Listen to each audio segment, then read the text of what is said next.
Donald Trump ने Ukraine के राष्ट्रपति वोलोदिमीर ज़ेलेंस्की से एक ऐसा सवाल कर दिया है जिसकी जड़ में तीसरे विश्व युद्ध का बारूद छिपा है। ट्रंप ने पूछा है कि अगर अमेरिका उन्हें ऐसे हथियार दे जिससे मॉस्को और सेंट पीटर्सबर्ग पर हमला किया जा सकता है, तो क्या वो ऐसा करेंगे? इस सवाल का सीधा मतलब है कि अमेरिका रूस को उकसाना चाहता है। इस उकसावे का सीधा मतलब है महायुद्ध की तीसरी लहर।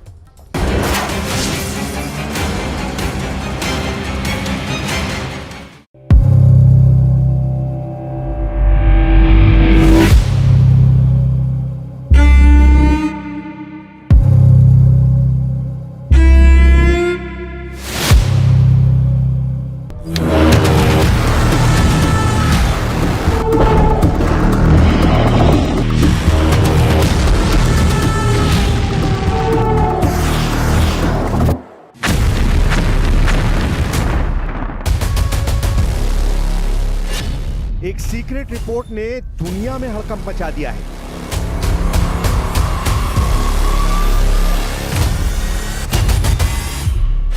एक खबर ने तीसरे विश्व युद्ध के ट्रिगर को ऑन कर दिया है।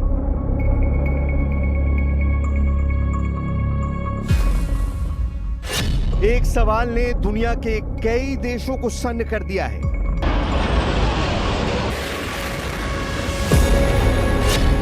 यूक्रेन को मिलेंगे तबाही के हथियार, रूस पर होगा प्रहार।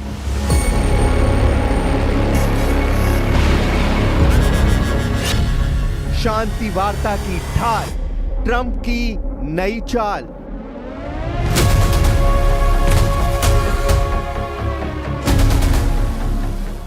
रूस और यूक्रेन युद्ध को लेकर दुनिया भर के देशों की फिक्र बढ़ती जा रही है, क्योंकि इस जंग को लेकर अमेरिकी राष्ट्रपति डोनाल्ड ट्रंप के मन में अजीब सी उथल पुथल चल रही है। इसी उथल पुथल का नतीजा है कि अमेरिकी राष्ट्रपति के बयानों को दुनिया भर की मीडिया एक खौफनाक नतीजे की तरह देख रही है। ऐसा नतीजा जो दुनिया को तीसरे विश्व युद्ध की आग में झोंक सकता है, जो मानवता के खिलाफ सबसे बड़ा युद्ध हो सकता है। और शायद यही वजह है कि खुद अमेरिकी राष्ट्रपति डोनाल्ड ट्रंप को भी इस संभावित तबाही ने डरा रखा है। सुनिए डोनाल्ड ट्रंप का नया बयान, जिसमें वो उकसावे की नीति के बाद अब शांति की बात कर रहे हैं और इस बात का दावा कर रहे हैं कि वो किसी के पक्ष में नहीं है। अगर किसी के पक्ष में नहीं है तो वो है इंसानियत और शांति। I'm on nobody's side. I want to, you know what the side I'm on? Humanity's side. I want to stop the killing of thousands of people a week. I want to stop the killing. I want the killing to stop in the Ukraine-Russia war. That's the side I'm on. महज चंद घंटों के बाद Trump ने अपने बयान को बदला है, लेकिन जो लोग ट्रंप को जानते हैं वो ये समझते हैं कि ट्रंप कहते कुछ हैं और करते कुछ हैं। और बड़ी बात यह है कि जो उनके मन में होता है वो उसे जरूर करते हैं, और दुनिया ये वक्त वक्त पर देख भी चुकी है। जरा ट्रंप का ये नया बयान भी सुनिए, जिसमें वो ये कह रहे हैं कि यूक्रेन को रूस में डीप स्ट्राइक नहीं करनी चाहिए।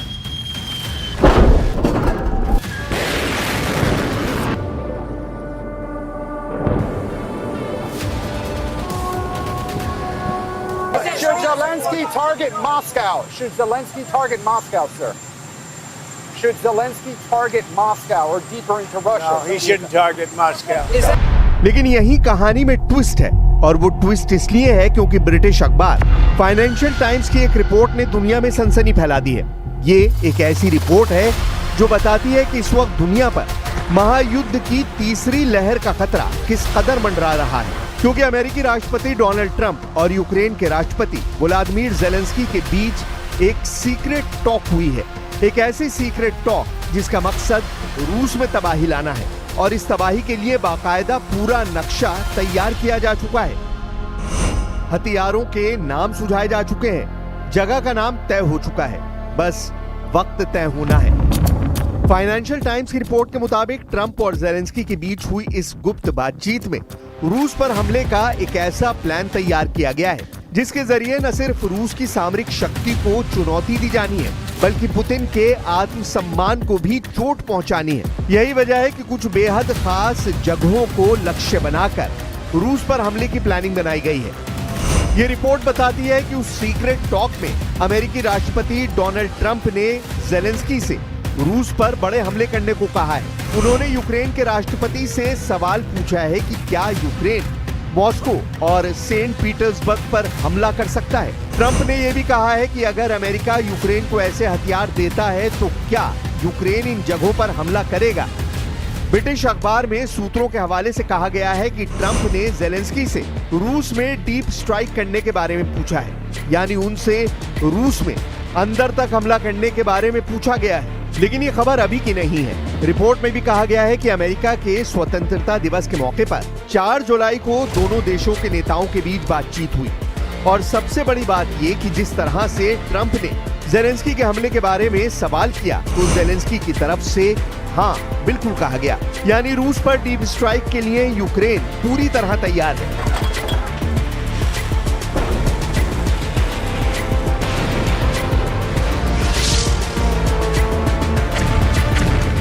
फाइनेंशियल टाइम्स के मुताबिक दोनों नेताओं के बीच ये भड़काऊ बातचीत उस वक्त हुई थी जब एक दिन पहले ही ट्रंप ने पुतिन से टेलीफोन पर बात की थी और इस बातचीत को बुरा बताया था।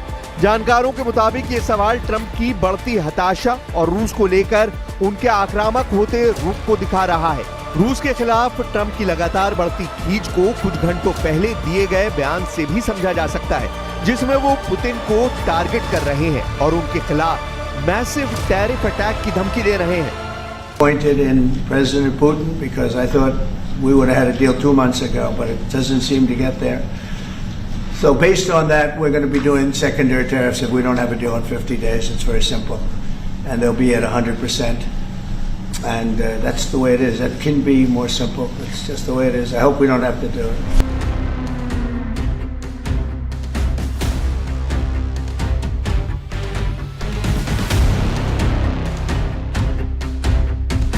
रूस के खिलाफ इस प्लानिंग को ऐसे ही समझा जा सकता है कि ट्रंप और जेलेंस्की के बीच हुई गुप्त बातचीत के बाद व्हाइट हाउस में भी एक बैठक हुई।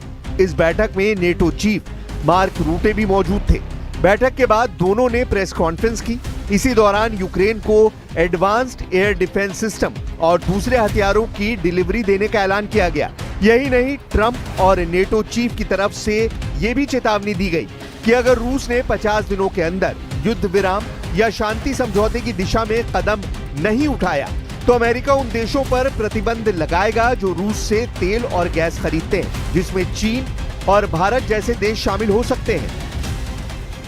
With that sanctions bill, saying, listen, if you are the president of China or the prime minister of India or the president of Brazil, and you are still trading with the Russians and getting the oil and the gas in, and you sometimes even resell it for a higher price, know that if this guy in Moscow doesn't get serious about peace talks, I will slam secondary sanctions on you of 100%.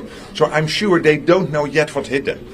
This will take some time to sink in, and I think you guys making this clear in the media, the senators maybe also discussing this with their counterparts in Brazil, India, China, will be very helpful to put maximum pressure on Russia in addition to the weapons delivery into दरअसल रूस Ukraine युद्ध पर भारत, चीन और Brazil ने एक तटस्थ नीति अपना रखी है। इन देशों ने यूक्रेन युद्ध में स्पष्ट पक्ष नहीं लिया है और निष्पक्ष रुख अपनाया है। इसके अलावा इन तीनों देशों के रूस के साथ ऊर्जा और व्यापारिक संबंध जारी हैं। नेटो चीफ मार्क रूटे के इस बयान को रूस पर दबाव बनाने के लिए एक हथियार के तौर पर देखा जा रहा है। ये वही नेटो चीफ हैं जिन्होंने नीदरलैंड में हुए नेटो के सालाना शिखर सम्मेलन में ट्रंप के लिए डैडी शब्द का इस्तेमाल किया था। They're not going to be fighting each other. They've had it. They've had a big fight, like 2 kids in a schoolyard. You know, they fight like hell. You can't stop them. Let them fight for about 2-3 minutes. Then it's easier to stop them. And then Daddy has to sometimes do strong language. You have to use strong language. Every once in a while, you have to use a certain word. हालांकि जब उनसे इस बारे में सवाल किया गया तो उन्होंने कहा कि वो अमेरिका को डैडी कह रहे थे, ना कि ट्रंप को। लेकिन व्हाइट हाउस ने डैडी शब्द को ट्रंप के प्रचार का जरिया बना लिया। लेकिन सवाल यही है कि रूस को लेकर ट्रंप की झुंझलाहट का नतीजा आखिर क्या होने वाला है। एक्सपर्ट्स का मानना है कि यूक्रेन के राष्ट्रपति को रूस के अंदरूनी इलाकों में हमला करने के लिए पूछना ट्रंप की हताशा को साफ दिखाता है, क्योंकि दूसरी बार सत्ता में आए ट्रंप ने इस जंग को रुकवाने की सौगंध दिखाई थी। लगातार उनकी तरफ से जोर शोर से यूक्रेन युद्ध रुकवाने का दावा किया गया था, लेकिन ये युद्ध अब तक जारी है। और शायद यही वजह है कि ट्रंप ने लंबी दूरी तक मार करने वाली मिसाइलें यूक्रेन को देने की बात कही है और ऐसा करके वो रूस को दर्द का एहसास करवाने और बातचीत के लिए मजबूर करने के तरीके के तौर पर देख रहे हैं। फाइनेंशियल टाइम्स से इस बातचीत के बारे में जानने वाले 2 अधिकारियों ने दावा किया है कि यूक्रेन को लंबी दूरी तक मार करने वाली मिसाइलों को देना अमेरिकी अधिकारियों के बीच लोकप्रिय हो रहा है। यही नहीं, एक्सपर्ट्स का यह भी कहना है कि अगर अमेरिका यूक्रेन को डीप स्ट्राइक वाले हथियार दे देता है, खासकर ऐसे वेपन जो मॉस्को जैसे शहर को टारगेट करें, तो इसका अंजाम बेहद खतरनाक हो सकता है। ज़ेलेंस्की रूस के अंदर हमला करने के लिए शुरू से ही उतावले दिख रहे हैं और ऐसे में अमेरिका अगर ज़ेलेंस्की की मनचाही मुराद पूरी कर देता है तो अमेरिका का ये समर्थन दुनिया को एक बहुत बड़ी तबाही के मुहाने पर पहुंचा सकता है। रूस न सिर्फ जवाबी कार्रवाई में यूक्रेन के सभी बड़े शहरों पर हमले कर सकता है, बल्कि पोलैंड और रोमानिया जैसे नेटो सहयोगियों के सैन्य अड्डों को भी टारगेट कर सकता है। इन हालात में नेटो के आर्टिकल 5 के तहत रूस के खिलाफ नेटो देशों के हमलों को लेकर गंभीर बहस छिड़ गई है, क्योंकि ये तय है कि अगर नेटो सहयोगियों पर रूस हमला करता है तो नेटो देश भी चुप नहीं बैठेंगे और अगर जंग के मोर्चे की कहानी यहाँ तक पहुंची तो दुनिया के लिए अंजाम बहुत भयानक हो सकता है। ये महज कोरे कयास इसलिए भी नहीं है क्योंकि ट्रंप भले ही पल पल बदल रहे हो और शांति की बात भी कर रहे हैं, लेकिन यूक्रेन के खिलाफ पुतिन के लगातार बढ़ते अग्रेशन ने उनकी टेंशन को बढ़ा दिया है। यही वजह है कि शांति को ढाल बनाकर वो बड़ी तैयारी में जुटे हैं। इसे ऐसे ही समझा जा सकता है। ट्रंप ने कहा है कि यूक्रेन को अरबों डॉलर के हथियार दिए जाएंगे। इसके अलावा उन्होंने ये भी कहा है कि हम अत्याधुनिक हथियार बनाएंगे और उन्हें नेटो देशों को भेजा जाएगा।